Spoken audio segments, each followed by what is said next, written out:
कौन से कमरे में कौन सोएगा, आपको सबसे पहले अपनी दीवारें खड़ी करनी होती हैं।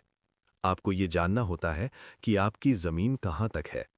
इसीलिए हमारे संविधान निर्माता डॉक्टर अंबेडकर ने मौलिक अधिकारों या राष्ट्रपति की शक्तियों से पहले भाग 1 को रखा। ये भाग उत्तर देता है उस सबसे बुनियादी सवाल का, भारत क्या है। अनुच्छेद 1 कहता है India that is Bharat shall be A union of states. ये सुनने में सरल लगता है, लेकिन दो नाम क्यों और यूनियन ही क्यों? अमेरिका की तरह फेडरेशन क्यों नहीं? सीधा बुलजाई पे निशाना दृष्टि, बहुत बढ़िया। यही वो सवाल है जो इंटरव्यू बोर्ड अक्सर पूछता है। संविधान सभा में इस पर लंबी बहस हुई थी। एचवी कामत जैसे सदस्यों ने भारत नाम का सुझाव दिया, जबकि कुछ आधुनिकतावादी इंडिया चाहते थे। अंततः एक मिश्रित संस्कृति को स्वीकार किया गया, इंडिया जो कि भारत है। अब यूनियन बनाम फेडरेशन पर आते हैं। डॉक्टर अंबेडकर ने 4 नवंबर 1948 को संविधान सभा में इसे स्पष्ट किया था। एम्बेडकर ने कहा था, the federation is a union because it is indestructible. Though the country and the people may be divided into different states for convenience of administration, the country is one integral whole. यानी federation एक union है क्योंकि इसे तोड़ा नहीं जा सकता। हालांकि प्रशासन की सुविधा के लिए देश और लोगों को अलग-अलग राज्यों में बांटा जा सकता है, लेकिन देश एक अखंड इकाई है। अमेरिका एक फेडरेशन है, वहां राज्य पहले थे, वे एक अग्रीमेंट के तहत साथ आए, इसीलिए तकनीकी रूप से उन्हें अलग होने का अधिकार है। लेकिन भारत राज्यों के समझौते का परिणाम नहीं है। हम एक यूनियन है, विनाशी राज्यों का अविनाशी संघ, यानी an indestructible union of destructible states. राज्य को तोड़ा जा सकता है, नाम बदला जा सकता है, लेकिन संघ को नहीं तोड़ा जा सकता। कोई भी राज्य भारत से अलग होने की मांग नहीं कर सकता। सर, टेस्ट क्यू ऐप के पॉलिटी टेस्ट सीरीज में एक पीवाईक्यू फ्लैश हो रहा है। संविधान के अनुच्छेद 1(3) के तहत भारतीय क्षेत्र यानी टेरिटरी ऑफ इंडिया को किन श्रेणियों में बांटा गया है? राज्यों के राज्य क्षेत्र, पहली अनुसूची में विनिर्दिष्ट संघ राज्य क्षेत्र, ऐसे अन्य राज्य क्षेत्र जो अर्जित किए जाएं। बिल्कुल सही। और यहाँ एक बहुत बारीक अंतर है जिसे यूपीएससी अक्सर प्रीलिम्स में पूछता है। भारत का संघ यानी यूनियन ऑफ इंडिया बनाम भारत का राज्य क्षेत्र यानी टेरिटरी ऑफ इंडिया। यूनियन में केवल राज्य शामिल हैं, जबकि टेरिटरी एक व्यापक शब्द है। इसमें राज्य, केंद्र शासित प्रदेश और भविष्य में अर्जित किए जाने वाले क्षेत्र भी शामिल हैं। संप्रभुता यानी सॉवरेंटी टेरिटरी में झलकती है। अर्जित करने की बात तो समझ आती है सर, लेकिन क्या संसद अपनी जमीन किसी विदेशी देश को दे सकती है? क्या अनुच्छेद 3 के तहत हम अपना हिस्सा काट कर दे सकते हैं? अब हम एक काले अध्याय में प्रवेश कर रहे हैं दृष्टि। बेरूबारी यूनियन मामला 1960। कहानी 1958 की है। भारत के प्रधानमंत्री नेहरू और पाकिस्तान के फिरोज खान नून के बीच एक समझौता हुआ, नेहरू नून समझौता। इसके तहत पश्चिम बंगाल के जलपाईगुड़ी जिले का एक छोटा सा हिस्सा बेरूबारी यूनियन, पूर्वी पाकिस्तान अब बांग्लादेश, को दिया जाना था। बंगाल जल उठा, मामला सुप्रीम कोर्ट पहुंचा। राष्ट्रपति ने अनुच्छेद 143 के तहत सुप्रीम कोर्ट से राय मांगी। और कोर्ट ने क्या कहा? सुप्रीम कोर्ट ने स्पष्ट कर दिया, अनुच्छेद 3 जो राज्यों की सीमा बदलने की शक्ति देता है, वो केवल आंतरिक पुनर्गठन के लिए है। संसद साधारण कानून बनाकर भारत की संप्रभु जमीन किसी विदेशी को नहीं सौंप सकती। इसके लिए अनुच्छेद 368 के तहत संविधान संशोधन करना होगा। इसी फैसले के कारण 9वां संविधान संशोधन पारित हुआ और बेरूबारी पाकिस्तान को सौंपा गया। लेकिन एक पेंच और है। 1969 में मगन भाई ईश्वर भाई पटेल बनाम भारत संघ कच्छ का रण मामले में सुप्रीम कोर्ट ने कहा कि अगर केवल सीमा विवाद का निपटारा यानी बाउंड्री डिस्प्यूट सेटलमेंट हो रहा है और कोई स्पष्ट भारतीय क्षेत्र नहीं दिया जा रहा, तो संविधान संशोधन की आवश्यकता नहीं है। ये केवल कार्यपालिका यानी एग्जीक्यूटिव द्वारा किया जा सकता है। तो सर, 2015 में बांग्लादेश के साथ जो लैंड बाउंड्री अग्रीमेंट हुआ, उसमें 100वां संविधान संशोधन क्यों करना पड़ा? क्योंकि उसमें हमने 111 एन्क्लेव बांग्लादेश को सौंपे और 51 एन्क्लेव प्राप्त किए। इसमें भारत के भूभाग का स्पष्ट हस्तांतरण यानी सेशन शामिल था। इसीलिए 100वां संविधान संशोधन अधिनियम 2015 लाया गया। अब देखो अनुच्छेद 2 बनाम अनुच्छेद 3। एक तरफ लिखा विशेषता, एक साइड में अनुच्छेद 2 और एक तरफ अनुच्छेद 3। अनुच्छेद 2 का लक्ष्य नए राज्यों का प्रवेश या स्थापना करना है। अनुच्छेद 3 का लक्ष्य एग्जिस्टिंग राज्यों का पुनर्गठन। अनुच्छेद 2 का क्षेत्र वो क्षेत्र जो पहले से भारत का हिस्सा नहीं है। अनुच्छेद 3 का क्षेत्र वो क्षेत्र जो पहले से भारत का हिस्सा है। अनुच्छेद 2 का उदाहरण है सिक्किम का भारत में प्रवेश यानी 1975। अनुच्छेद 3 का उदाहरण है तेलंगाना का आंध्र प्रदेश से निर्माण 2014। अनुच्छेद 2 की शक्ति संसद विधि द्वारा शर्तें तय कर सकती है। अनुच्छेद 3 की शक्ति संसद साधारण बहुमत से नाम या सीमा बदल सकती है। दृष्टि, इसे ऐसे याद रखो, अनुच्छेद 2 बाहरी यानी आउटसाइडर्स के लिए है और अनुच्छेद 3 घर वालों यानी इनसाइडर्स के लिए है। और अनुच्छेद 3 की प्रक्रिया क्या राज्य मना कर सकते हैं? यहीं को संघ की असली ताकत है। प्रक्रिया के 2 चरण हैं जो प्रीलिम्स के लिए घातक है। राष्ट्रपति की पूर्व सिफारिश बिल पेश करने से पहले अनिवार्य है। राज्य विधानमंडल का मत, राष्ट्रपति बिल को संबंधित राज्य के पास भेजते हैं, लेकिन राज्य का मत राष्ट्रपति या संसद पर बाध्यकारी यानी बाइंडिंग नहीं है। संसद उसे खारिज कर सकती है। जैसे 2014 में आंध्र प्रदेश विधानसभा ने विभाजन को खारिज कर दिया था, फिर भी संसद ने तेलंगाना बना दिया। ये तो काफी कठोर लगता है। ये राष्ट्रीय अखंडता के लिए है। अमेरिका में राज्यों की सहमति के बिना उनकी सीमा नहीं बदली जा सकती। भारत में संसद सर्वोच्च है।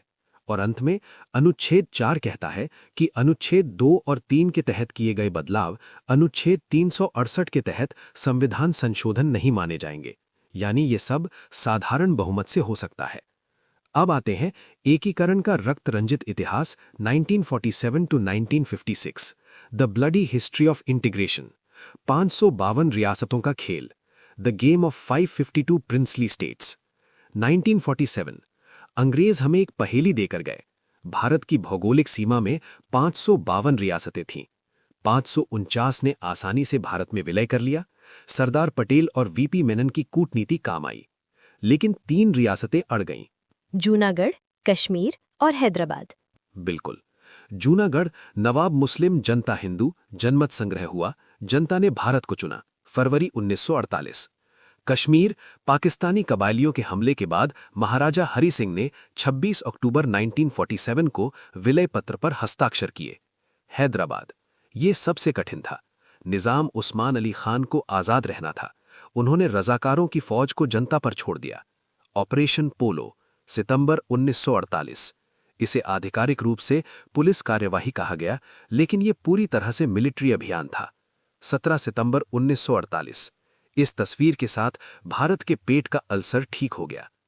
लेकिन जैसे ही नक्शा जुड़ा, भाषा के आधार पर टूटने का खतरा मंडराने लगा। दक्षिण भारत से मांग उठी, हमारी भाषा हमारा राज्य। सरकार ने जून 1948 में धर कमीशन बनाया। एसके धर ने कहा, ना, भाषा नहीं, प्रशासनिक सुविधा आधार होना चाहिए। जनता नाराज थी। दिसंबर 1948 में जेवीपी समिति बनी, यानी जवाहरलाल वल्लभ भाई पट्टाभी। उन्होंने भी कहा, अभी नहीं। और फिर आए पोट्टी श्रीरामुलु, एक साधारण गांधीवादी। उन्होंने मद्रास राज्य से अलग तेलुगु भाषी आंध्र राज्य की मांग की। 19 अक्टूबर 1952 को उन्होंने आमरण अनशन शुरू किया। 10 दिन, 20 दिन, 50 दिन। सरकार ने ध्यान नहीं दिया। 15 दिसंबर 1952, 58 दिनों की भूख के बाद पोट्टी श्रीरामुलु का निधन हो गया। उनकी मौत ने पूरे आंध्र को जला दिया। दंगे हुए, पुलिस फायरिंग हुई। नेहरू जी को झुकना पड़ा और 1 अक्टूबर 1953 को भारत का पहला भाषाई राज्य आंध्र प्रदेश बना। तत्कालीन आंध्र राज्य, राजधानी कुर्नूल। और एक बार आंध्र बना तो पेंडोरा का बॉक्स खुल गया। हाँ, मजबूरन सरकार को फजल अली आयोग यानी राज्य पुनर्गठन आयोग एसआरसी दिसंबर 1953 बनाना पड़ा। सदस्य फजल अली, ये अध्यक्ष थे। केएम पणिक्कर और एचएन कुंजरू, ट्रिक याद करना, फापाकू। इन्होंने अपनी 1955 की रिपोर्ट में भाषाई आधार को स्वीकार किया, लेकिन एक भाषा एक राज्य के सिद्धांत को खारिज कर दिया। परिणाम, राज्य पुनर्गठन अधिनियम 1956 और 7वां संविधान संशोधन। भाग ABCD की श्रेणियां समाप्त हुईं। 1 नवंबर 1956 को भारत में 14 राज्य और 6 केंद्र शासित प्रदेश थे। 1956 के 14 राज्य देखो: आंध्र प्रदेश, असम, बिहार, बम्बई यानी बॉम्बे, जम्मू और कश्मीर, केरल, मध्य प्रदेश, मद्रास, मैसूर, उड़ीसा, पंजाब, राजस्थान, उत्तर प्रदेश, पश्चिम बंगाल। 1956 के 6 केंद्र शासित प्रदेश यानी यूटीज।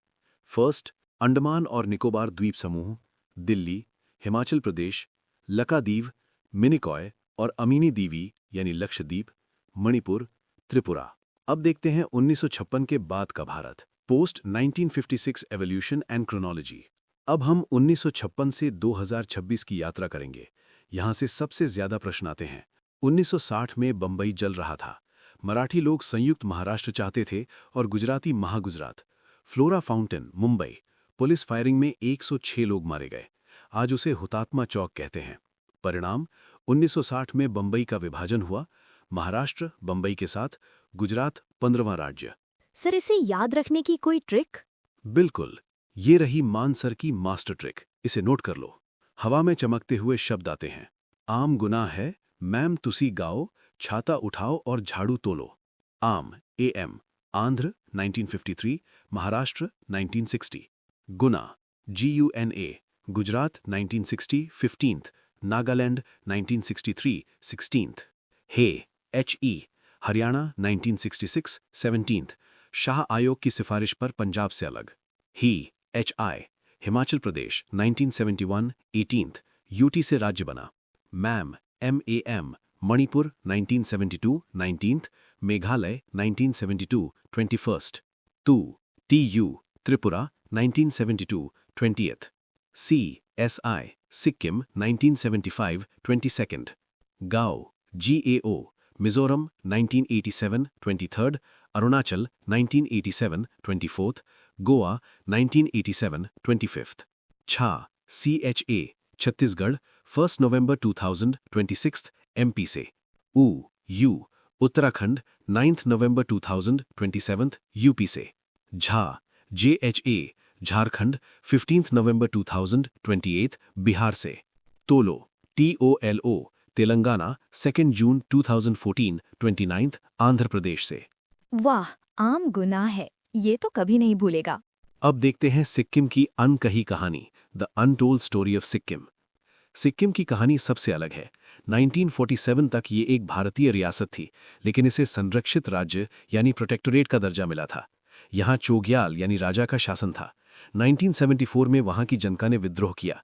भारत ने 35वां संविधान संशोधन 1974 पारित किया और सिक्किम को एक नया दर्जा दिया, सहयुक्त राज्य, एसोसिएट स्टेट। इसके लिए संविधान में एक नया अनुच्छेद 2A जोड़ा गया। लेकिन सर, अब तो 2A नहीं है।